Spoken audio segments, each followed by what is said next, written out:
il n'est pas surpris par le chaos d'aujourd'hui. Pour lui, le soutien à la population libyenne n'était qu'un prétexte. Dans cette affaire libyenne, il y a une version officielle. La coalition internationale est intervenue pour protéger la population de Benghazi qui était agressée par les soldats de Kadhafi. C'est une version que vous contestez? Vous savez, à chaque guerre, il y a le phénomène des armes de destruction massive, c'est-à-dire le prétexte, le média-mensonge pour justifier l'entrée en guerre et cacher les véritables buts. Et où est le mensonge, là? Sur la Libye, j'y étais, j'ai mené une enquête, et en fait, on a dit, c'est Al Jazeera qui a lancé en premier. Al Jazeera, je rappelle, c'est la télé de l'émir du Qatar, grand amateur de gaz dans le monde, et elle a lancé Kadhafi bombarde des manifestants. Puis après, ils ont aussi lancé Kadhafi fournit des conteneurs de Viagra pour violer en masse la population.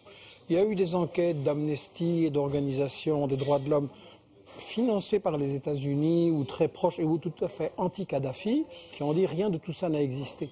Et donc, il y a eu des enquêtes aussi d'anciens des services secrets français qui disent c'est une affabulation, c'est une invention. Mais toutes les équipes de reportage qui sont allées sur le terrain, qui ont constaté des combats autour, par exemple, des champs de pétrole de Ras Lanouf, où il y avait bien des combats entre les troupes de Kadhafi. Des combats, c'est pas la même chose que des manifestations pour la démocratie et Kadhafi qui les bombarde. Ça n'a pas existé. Donc vous dites que c'est un prétexte qu'on a utilisé pour... Mais ce qui est intéressant en Libye, c'est le pétrole. Or, Kadhafi avait dit qu'il en avait un peu marre de se faire rouler par les multinationales des États-Unis et de la France, qu'il allait porter sa participation de 30 à 51%, qu'il allait se tourner un peu plus vers la Chine également. Les réserves de gaz de la Libye sont très importantes et ça c'était convoité par le Qatar. La Libye avait un trésor de guerre avec les revenus pétroliers qui étaient accumulés notamment aux États-Unis et qu'on a commencé à voler 2 ans avant la guerre. La Libye servait aussi de financier alternatif pour toute une série de projets pour des pays africains qui permettaient d'obtenir une certaine indépendance économique par rapport aux multinationales. Et enfin, la Libye pouvait... on a essayé de l'attirer dans le camp des États-Unis et de la France. Colonel Kadhafi est venu à Paris, oui. Et voilà, à un moment donné, on lui a déroulé le tapis rouge. Et à ce moment-là, c'était un grand homme. Et il a refusé certaines propositions de Sarkozy, à savoir ce qu'on appelait l'Union pour la Méditerranée, c'est-à-dire une grande alliance avec la France comme pivot stratégique. Et au début, ils ont discuté, Kadhafi et Sarko. Et puis, à un moment donné, Sarkozy a dit oui, mais il faudrait qu'Israël soit aussi dans le coup. Et là, Kadhafi a bloqué et il a signé son arrêt de mort. Donc, pour toutes ces raisons, Kadhafi était l'homme à abattre bien avant les manifestations. Ça, je voudrais insister.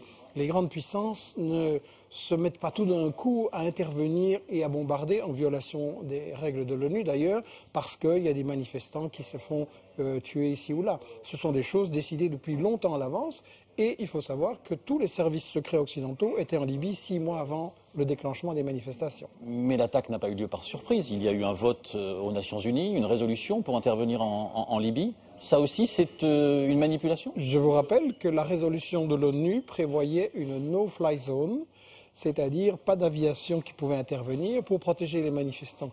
La résolution a été complètement violée, elle interdisait l'intervention au sol, elle interdisait de fournir des armes à un camp et elle ne permet évidemment pas de renverser un gouvernement et d'assassiner un président.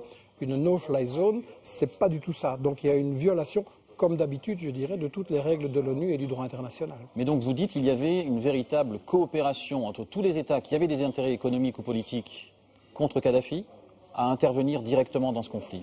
Coopération avec des nuances. Les plus en pointe étaient la France, la Grande-Bretagne, les États-Unis. Et quand vous lisez la presse en Allemagne ou en Italie, ou quand vous trouvez les confidences des services secrets italiens ou allemands, vous remarquez qu'ils disent pique-pendre sur l'intervention française et ils disent que c'est uniquement pour les intérêts économiques français. Donc c'est à la fois une guerre contre Kadhafi, à la fois une guerre contre l'unité des pays arabes et des pays africains, dont Kadhafi était un grand partisan. C'est à la fois une guerre aussi contre certaines puissances en Europe qui avaient des contrats avec Kadhafi, je pense à l'Allemagne et à l'Italie, pour en mettre d'autres à la place. Finalement, c'est une guerre pour les contrats. Est-ce que ce qui se passe pour la Libye est pour vous une sorte de règle d'or de tous les conflits?